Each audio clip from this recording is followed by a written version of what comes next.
लेकिन माँ की ममता को देखिए। अल्लाह रब्बुल आलमीन फरमाता है कुरान मजीद के अंदर, वक़ज़ा रब्बुका अल्ला तअबुदू इल्ला इय्याहु व बिल वालिदैनि इहसाना। अल्लाह ताला ने ये फैसला किया है कि अल्लाह के अलावा किसी की इबादत मत करो और अपने माँ बाप के साथ अच्छा सलूक करो, हुस्न सलूक करो। इम्मा यब्लुगन्नल किबरा अहदुहुमा औ किलाहुमा फला तकुल लहुमा उफ़्फ़िन वला तनहरहुमा वक़ुल लहुमा क़ौलन करीमा। जब उनमें से कोई एक या दोनों बुढ़ापे तक पहुंच जाए तो उनमें से किसी एक के लिए तुम उफ तक मत कहो, उफ नहीं करते हो, आही बुढ़वा टटराइल बा, आही बुढ़िया बार बार बोलत दिया वही बरस पानी में। शर्म करो मेरे दोस्तों, यह कुरान का हुक्म है, किसी मौलवी के घर का हुक्म नहीं। उस कुरान का हुक्म है जिस कुरान पर हम ईमान रखते हैं। अगर हम ईमान नहीं लाए, कुरान की एक एक आयत पर ईमान नहीं रखते तो हम मुसलमान नहीं। ये कुरान क्या है? ये कुरान कह रहा है उनके लिए तुम उफ तक मत कहो, ओह इस तरह नहीं कहना है। बेहतर बात करो, अच्छी बातें करो। वक़ुल लहुमा क़ौलन करीमा, उनसे जितनी बेहतर से बेहतर बात हो, नरम से नरम बात हो, नरमी के साथ पेश आओ, नरम बातें करो। वक़्फ़िज़ जनाहक कुल्ल मिनर रहमा वक़ुल रब्बि इरहमहुमा कमा रब्बयानी सग़ीरा, उनके लिए अपने दोनों बाजुओं को फैला दो, झुक जाओ। झुकने का हुक्म है। वक़्फ़िज़ जनाहक, अपने दोनों बाजुओं को फैला करके झुक जाओ, इतना नरम पड़ जाओ कि वो तुमको जूता भी लगाए फिर भी तुमको कोह नहीं करता। पहले जूता मुंडे में पड़ रहा है, या तो बेटा मार रहा है बाप माँ को जूता, लेकिन कुरान कहता है माँ बाप जूता मारेंगे। ये कुरान का हुक्म है, मेरा नहीं। भाई कुरान देखिए 15वां पारा सूरह बनी इसराइल, आंखों की बैठे हुए। वक़्फ़िज़ जनाहकुल, इसका मतलब जानते हैं क्या होता है? झुक जाना एहतराम में, भाई के साथ, यानी उनके साथ आंख और नाक नहीं चढ़ाना है, भाव नहीं चढ़ाना है, बल्कि एकदम नरमी के साथ झुक जाना है। वक़्फ़िज़ जनाहकुल मिनर रहमा वक़ुल रब्बि इरहमहुमा कमा रब्बयानी सग़ीरा, और अल्लाह से दुआ करो कि अल्लाह ताला इसने बचपन में मुझको पाला था, पीता था, मेरी परवरिश की थी। जब मैं दौड़कर चलने वाला था, डेगा डेगी चलता था, पैरों पर चल नहीं पाता था, सही ढंग से गिर जाता था, मेरे जिस्म के ऊपर मिट्टी लग जाते थे, गर्द गुबार लग जाते थे, मेरे जिस्म के अंदर कीचड़ लग जाते थे, फिर भी मेरा बाप तो बाहर से आता था, बाजार से आता था, अच्छा बेहतर से बेहतर कपड़ा पहने रहता था। जब मुझे देखता था कि मैं मिट्टी में लेटा हुआ, फिर भी वो परवाह नहीं करता था कि इसके जिस्म के अंदर कीचड़ लगा हुआ है, मेरे कपड़े गंदे हो जाएंगे, परवाह नहीं करता था। उसको उठा कर गोद में बिठा लेता था, नाक से नेता वगैरह बहता रहता था, लार बहते रहते थे, फिर भी परवाह नहीं करता था, उसको अपने हाथों से साफ किया करता था। ए अल्लाह ताला, बचपन में मेरे साथ इसने इस तरह का बेहतर सलूक किया। अल्लाह रब्बुल आलमीन तू भी इनके बुढ़ापे में तू इनके ऊपर अपनी रहमत नाज़िल फरमा दे। ये हमको दुआ करनी है। हम कौन सी दुआ करते हैं भाई? पुरानी आयात को हम पढ़े और कर समझें खुदा हमें किस चीज का हुक्म है, कौन सा काम करने के लिए कह रहा है, कौन सा काम नहीं कर रहा। जो लोग औलाद वाले हैं वो खुद सुने। बुजुर्ग माँ बाप पड़े हुए हैं, बुखार में तप रहे हैं, परेशान हाल है, कोई उनका पूछने वाला नहीं है, लेकिन यहाँ बाप बेटा जो है मजे कर रहा है, मजे कर रहा है। बीवी करे जाना नहीं यार, उधर जाइएगा मत, चले जाइएगा तो ठीक नहीं होगा, बेचारा डर के मारे है भीगी बिल्ली बन करके चुपचाप बैठा हुआ, इधर से उधर नहीं हो रहा। कहीं ऐसा ना हो कि बीवी का डांट पड़ जाए, कहीं ऐसा ना हो कि बीवी छोड़ी के चला जाए, फिर कहीं बीवी मिलेगी। नऊज़ुबिल्लाह में जालिक हज़रत इब्राहीम अलैहिस्सलाम का वाक़या आपको मैं बताऊं। इब्राहिम अलैहिस्सलाम ने हजरत इस्माइल का वाक़या आपने सुना होगा, बड़ी लंबी कहानी है। इस्माइल अलैहिस्सलाम की शादी हो गई जुर्हुम कबीले के अंदर, जहाँ छोड़ करके आए थे मक्का में इब्राहिम अलैहिस्सलाम, वहाँ उनकी शादी हो गई हजरत इस्माइल अलैहिस्सलाम। इब्राहिम अलैहिस्सलाम वक्तन फवक्तन आया करते थे अपने बाल बच्चों की खबर लेने के लिए, हाल चाल पूछने के लिए। एक मरतबा आए, आने के बाद दरवाजे पर दस्तक दिया, दरवाजा खुला, एक लड़की निकली, एक औरत निकली। औरत से पूछा क्या हाल चाल है? उसने तो कुछ नहीं पूछा, आप कौन है, क्या है, कैसे? उसने इब्राहिम अलैहिस्सलाम ने पूछा क्या हाल चाल है, कैसे जिंदगी चल रही है? उसने बड़ी तकलीफ बयान किया, बड़ी परेशानी बयान की, दुख और तकलीफ का आमार लगा दिया। इब्राहिम अलैहिस्सलाम ने कहा कि मेरा बेटा जब आए, मेरा बेटा नहीं बल्कि इस्माइल जब आए तो कह देना कि चौखट को तब्दील कर दे। किसने कहा? बाप ने कहा अपनी बहू से कि बहू जब तुम्हारा शौहर आए तो कह देना चौखट को तब्दील कर दे। बात समझ में नहीं आई। जब इस्माइल अलैहिस्सलाम शिकार खेलकर शाम को आए, घर लौट कर आए तो बीवी से मुलाकात हुई। बीवी ने कहा कि एक शख्स आया था, बुजुर्ग किस्म का आदमी था, ऐसे ऐसे उसकी हैत थी, और आया तो आने के बाद उसने खैर खैरियत पूछी, मैंने सारी खैर खैरियत तो कहा कि क्या कहा कि जब आए तुम्हारा शौहर तो कह देना चौखट बदल दे। इस्माइल अलैहिस्सलाम ने कहा कि अच्छा, कहा कि चौखट बदल दे। कहाँ आप कर गए हैं कि चौखट बदल देने के लिए? कहा कि तब मैं तुमको दिला देता हूँ, इसलिए कि मेरे बाप का ऑर्डर है, मेरे बाप का हुक्म है कि तुम्हें दिला। अब इसमें आनाकानी वाली बात नहीं चलेगी। तुम बहुत प्यारी हो, बहुत न्यारी हो, मैं बहुत तुम्हें चाहता हूं, काफी तुमसे मोहब्बत करता हूं, ये वाली बात नहीं चलेगी। मेरे बाप ने कहा चौखट तब्दील करने के लिए, तुम्हें तलाक देने के लिए, मैंने तलाक दिया। ये है बाप का हुक्म। या तो बाप भले छूट जाए लेकिन बीवी ना छूटने पाए, माँ छूट जाए लेकिन बीवी ना छूटे। भाई ये कौन सा असर आ गया हम मुसलमान को? किसका असर हमने ले लिया? हाँ, एक बात ध्यान में आपकी भी आती हूँ, मैं सब औरत तो खराब नहीं होती, कुछ अच्छी भी होती हूँ, बिल्कुल बात है, लेकिन लड़के भी तो अच्छे होते हैं। आप अपने रंग में उसको ढालें, कुरान हदीस के रंग में ढालने की कोशिश करें। माँ बाप के हुकूक क्या है उसको सिखाएं, उसे बताएं कि माँ बाप के हुकूक क्या होते हैं, उस पर सर पर चढ़ा लें और उसका कपड़ा धोए। रात में सब दारी दुनिया सोती है तो रात में कपड़ा लेकर औरत के बैठ जाता है धोता। नौजुबिल्लाह, ऐसे नौजवान बीवियों के पुजारियों जरा सुन लो, कुरान क्या कहता है।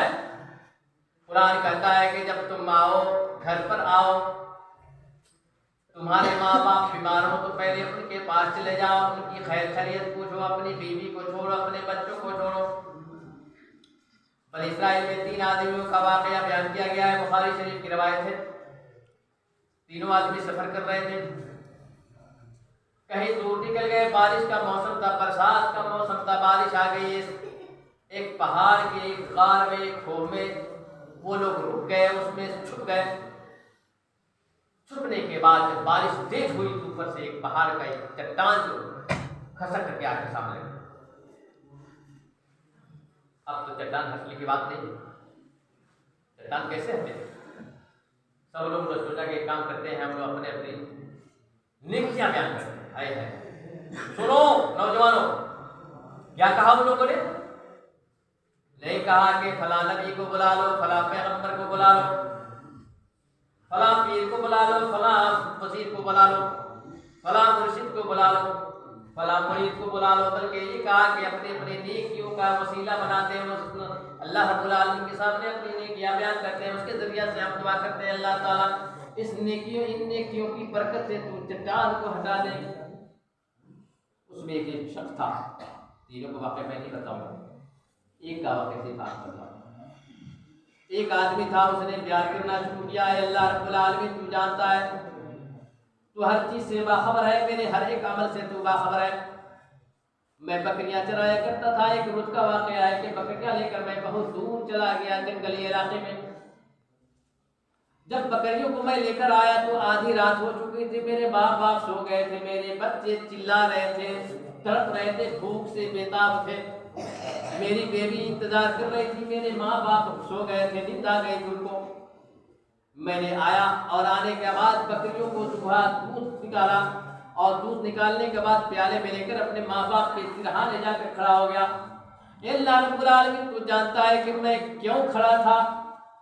रात भर उनके सिरहाने खड़ा, मेरे बच्चे भूख से तड़प रहे, बेताब है, दूध दूध चिल्ला रहे। खुदा की कसम तू जानता है कि मैंने अपने बच्चों को दूध नहीं दिया, बल्कि मैं पहले सोचता था कि मेरे माँ बाप सो जाएं, उनको मैं दूध पिला दूं, उसके बाद मैं सोऊंगा, मैं अपने बच्चों को खिलाऊंगा।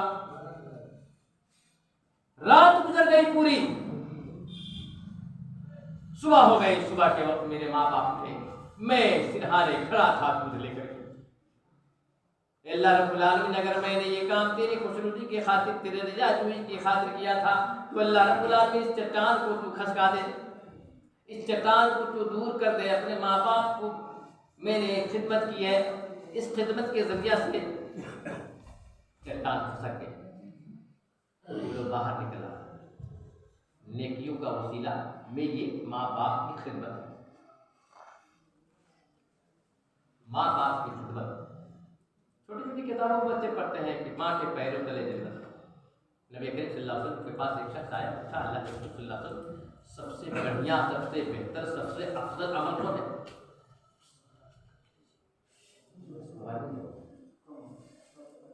तो अल्लाह के रसूल सल्लल्लाहु अलैहि वसल्लम ने फरमाया, आवाज नजदीक रखे, आवाज जब ज्यादा किसी का तो गला खुश हो। पूछा कि अल्लाह के रसूल सल्लल्लाहु अलैहि वसल्लम सबसे अफजल अमल कौन है, सबसे बेहतर अमल कौन है जिसमें हुस्न सुलूक का हुक्म दिया गया, किसके साथ हुस्न सुलूक ज्यादा किया जाए, सबसे अफजल हुस्न सुलूक किसके साथ किया जाए? अल्लाह के रसूल सल्लल्लाहु अलैहि वसल्लम ने कहा कि तुम्हारी माँ। फिर पूछा फिर किसके साथ? फिर कहा कि तुम्हारी माँ। फिर कहा फिर किसके साथ? फिर कहा कि तुम्हारी माँ। फिर पूछा, चौथी मर्तबा पूछा कि फिर कौन? तो कहा कि तुम्हारा बाप। ये तो माँ को नतिया को भगा दिया जाता है।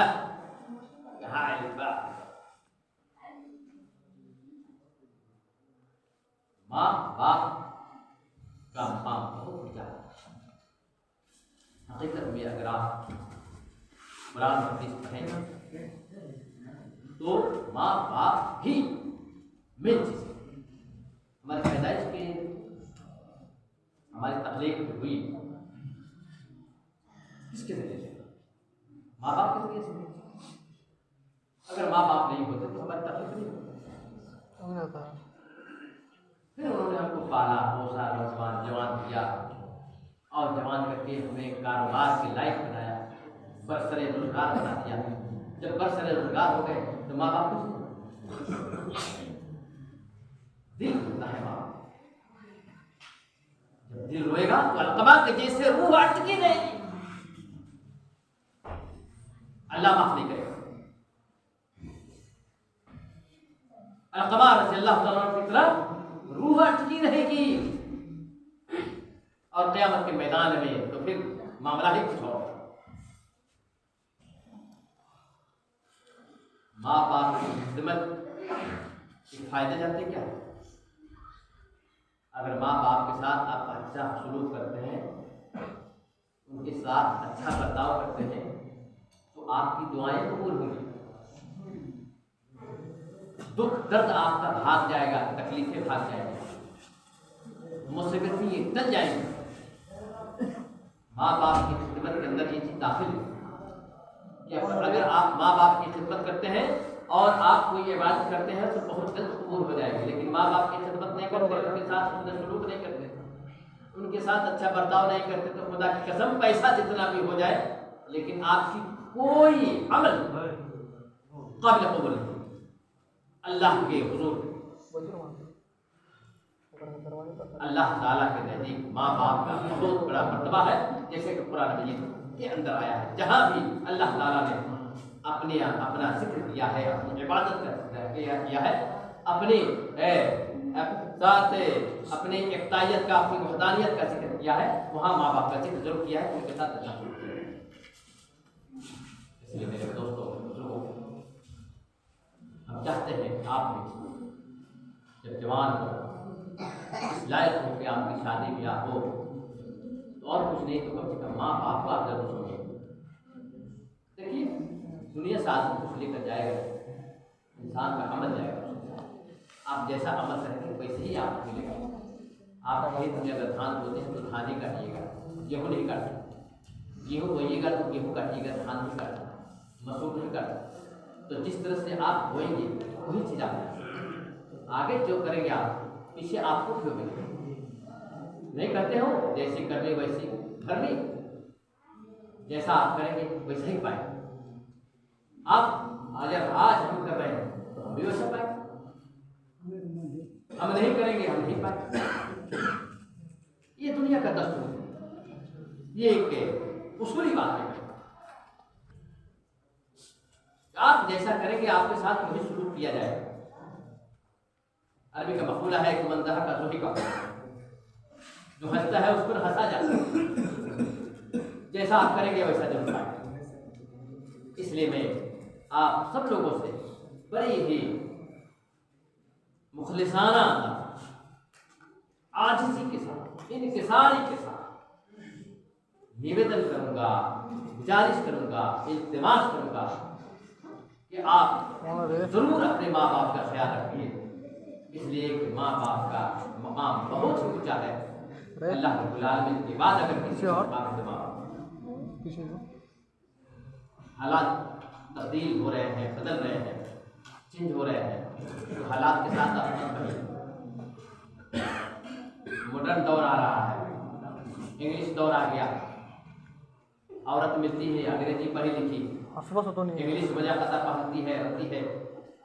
ऐसी औरतें तलाश की जाती हैं जो अंग्रेजी बोलने वाली हो, ज़्यादा इंग्लिश के तालीम याफ्ता हो। अब तो इंग्लिश मीडियम में सारे बच्चे और बच्चियाँ पढ़ रहे हैं।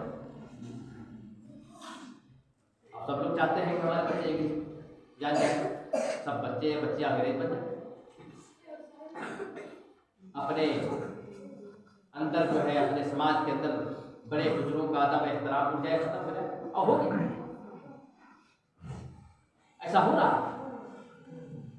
और अभी ऐसा हो रहा है तो आगे और होगा। मैं एक बात आपको बताकर इंशाल्लाह अपनी बात में खत्म करूंगा। लेवल को आप उठा कर ले जाओ। बहुत जमाने पहले की बात, स्पेन का नाम आपने सुना होगा। स्पेन, जिसका नाम पुराना नाम अंदलुस है, जहां इस्लामी हुकूमत थी। और जानते हैं कितने दिनों तक? जरा गौर से मेरी बात सुनिएगा। स्पेन में इस्लामी हुकूमत 800 बरस तक, इस्लामी हुकूमत स्पेन में 800 बरस, ध्यान इधर होनी चाहिए सबकी। 800 बरस कम नहीं होता है, 800 बरस, 8 बरस नहीं, 800 बरस। 800 बरस गुजरने के बाद वही ईसाइयों ने, अंग्रेजों ने 800 बरस तक उन लोगों ने मेहनत की स्पेन के ऊपर कब्जे में लेने की। 800 बरस कम नहीं होता है। मुसलमानों ने सोचा कहा कि हमारी हुकूमत आगे जाने वाली थोड़ी है, ये हमारा बहुमती हुकूमत हो रही है, हमारे बाप दादा के जमाने से आ रहा है, चल रहा। जैसे कि हिंदुस्तान में था 800 बरस तक, यहाँ भी हुकूमत मुसलमानों। इन लोगों ने सोचेगा कौन इसको मिटाएगा, कौन ले जाएगा। फिर आरएसएस वालों ने 800 बरस तक मेहनत कोशिश किया। उन लोगों ने अंग्रेजों के जमाने से लेकर आज तक कोशिश करते रहे, आज भी कोशिश करते रहे। अंग्रेजों ने, ईसाइयों ने 800 बरस तक मेहनत की स्पेन को अपने कब्जे में लेने की, और एक दिन आया तो उन्होंने कब्जे में ले लिया। बड़ी लंबी कहानी है, जरा टेढ़ी मेढ़ी कहानी है, मैं उसकी तरफ नहीं जाना चाहता। मैं आपको एक छोटी सी बात बताना चाहता हूँ, उसी का एक गोशा, एक हिस्सा। वहाँ एक जिला था, उस जिले के लोग अंग्रेजी हुकूमत को मानने के लिए तैयार नहीं। पूरा स्पेन उनके कब्जे में था, लेकिन उस जिले के लोग या उस सूबे के लोग अंग्रेजी हुकूमत को तस्लीम नहीं करना चाहते।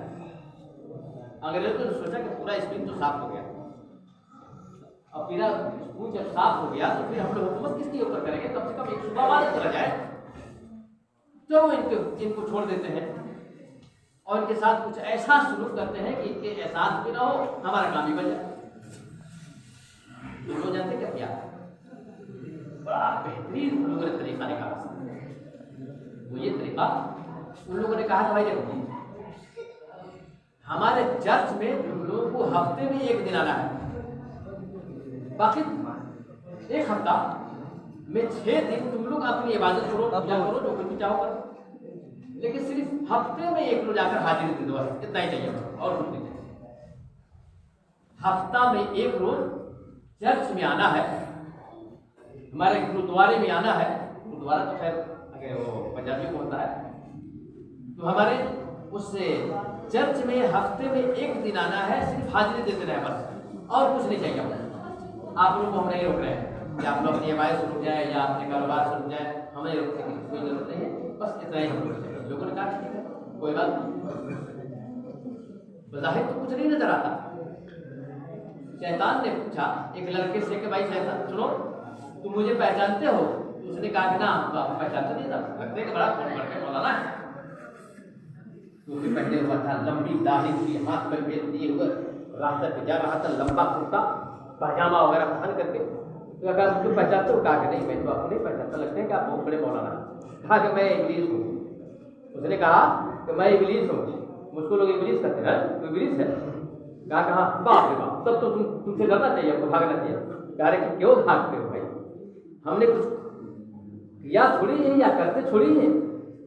कहा कि सुना है कि तू बहुत झगड़ा लगाता है, लड़ाई कराता है, मारपीट कराता है, खून खराबा कराता है प्रसाद के साथ। कहा कि बिल्कुल नहीं, हम कुछ नहीं करते, चलो हमारे साथ निकलाते हैं।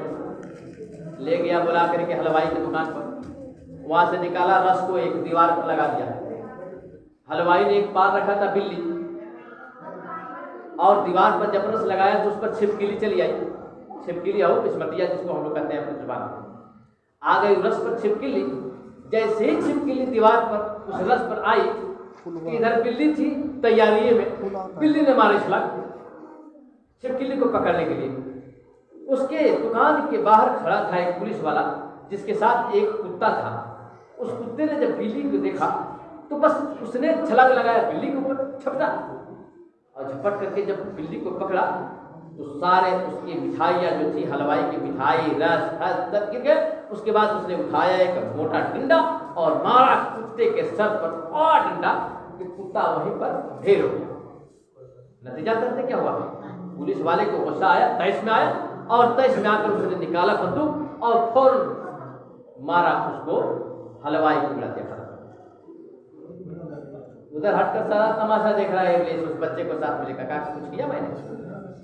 क्या प्यारे तुमने कुछ नहीं किया, अरे रस नहीं लगाते तो ये सब होता। कहा सिर्फ रस ने लगाए हैं और तो कुछ तुमने नहीं किया। इस बीच वालों ने कहा कि हफ्ते में एक ही रोज तुमको हाजिरी देना है और कुछ नहीं मांगना है। मैं आपको ये बता रहा था ना, हफ्ते में सारे मुसलमानों ने कबूल कर लिया कि हफ्ते में जाने से क्या है। उनके साथ छोटा बच्चा होता, वो दिल पकड़ कर चला जाता था चर्च। ऐसे जाते जाते जाते जाते आदत से गई, बड़े हो गए बच्चे, उनके माँ बाप का इंतकाल हो गया, उसके बाद वो जाने लगे। और जाते जाते सब लोगों ने अपना रंग ढंग, अपना मजा पता सब कुछ तब्दील कर दिया। वो भी सही तब्दील करने के लिए पहले धीरे धीरे धीरे धीरे, अगर हमको दरवाजे में या हमको दीवार में छेद करना है, सुराख करना है, एक के बार में छेद कर देंगे, धीरे धीरे उसमें छेद करेंगे। तो सुराख करने के लिए धीरे धीरे, सुराख करने वाली एक मशीन आती है, एक बैग दबा देंगे टूट जाएगी।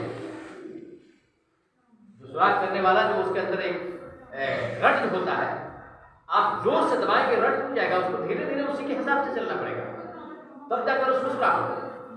बिल्कुल उसी तरह से हमारी नस्ल को चेंज करने के लिए, हमारी नस्ल को तब्दील करने के लिए, बदलने के लिए अंग्रेजों ने ये चाल चली, और ये चाल कुछ हद तक अभी तक कामयाब हुई। अब हमको हमारे बच्चों को अंग्रेज बनाया जाए, इंग्लिश मीडियम से सारे बच्चे पढ़ रहे हैं, अक्सर बच्चों को देखिए आप इंग्लिश मीडियम से पढ़ रहे हैं, क्यों? इसलिए कि उसको डॉक्टर बनना है, इंजीनियर बनना है, स्कॉलर बनना है, वसीयर बनना है और न जाने क्या क्या बनना है।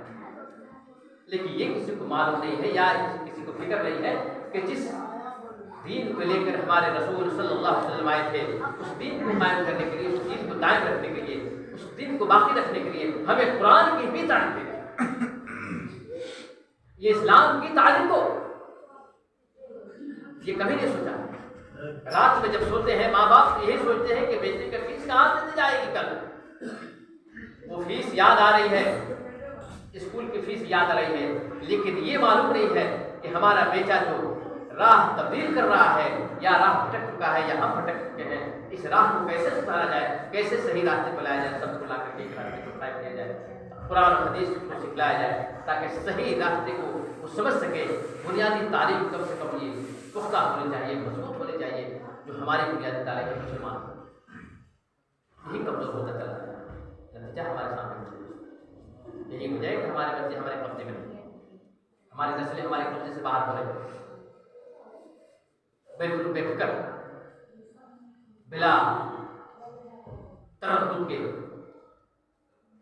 बिला शक और शुबहे के हमारे बच्चे हमारे हाथ से निकल चुके हैं और अल्लाह जाने पता नहीं कहाँ जाकर रुकेंगे, रुकेंगे या नहीं रुकेंगे। हम जाएंगे जहन्नम में या वो जाएंगे जहन्नम में, हो सकता है कि हम ही चले जाए। इसलिए कि अल्लाह का वादा है, अल्लाह का हदीस है, क़यामत के रोज़ अल्लाह ताला पूछेगा बच्चों से, जब सवाल और जवाब होगा तो आदमी को जब हिसाब किताब हो जाएगा, चले जाओ जन्नत में, तो बेटा आकर वो मिलेगा, बेटी आकर वो मिलेगी। अल्लाह ताला जरा इनको को लीजिए, मेरे अब्बा हैं, इन्होंने क्या तालीम मुझे दी है, जरा इसी सवाल कर लीजिए, पूछा जाए, उसके गुनाहों को ला दिया जाएगा इनके जिस्म पर, लीजिए आप अपना रास्ता बदल दीजिए, तब्दील कर दीजिए, चले जाइएगा। इसलिए कि आपने बेटे को रास्ता तब्दील किया, बेटियों के रास्ते को तब्दील कर, बुराइयां और उस पर है बुराई। देखिए क्या क्या हादसा हो रहे हैं, क्या क्या वाक़यात हो रहे हैं, क्यों हो रहे हैं? ये इसलिए है कि हमने अपने दीन को समझा ही या कुरान हदीस को हमने जाना है, मेन चीज जो है उसको हमने छोड़ दिया, नतीजा हमारे सामने। अल्लाह से दुआ करें अल्लाह ताला हमें अपने काम करने की तौफीक फरमाए, तमाम मुसलमानों को पक्का और सच्चा मुसलमान बनाए। अल्लाह रब्बुल आलमीन जब तक जिंदा रखे, इस्लाम को जिंदा रखे, मौतें तो ईमान के साथ मौतें आमीन। वाह, अल्हम्दुलिल्लाह रब्बिल आलमीन। अस्सलामु अलैकुम।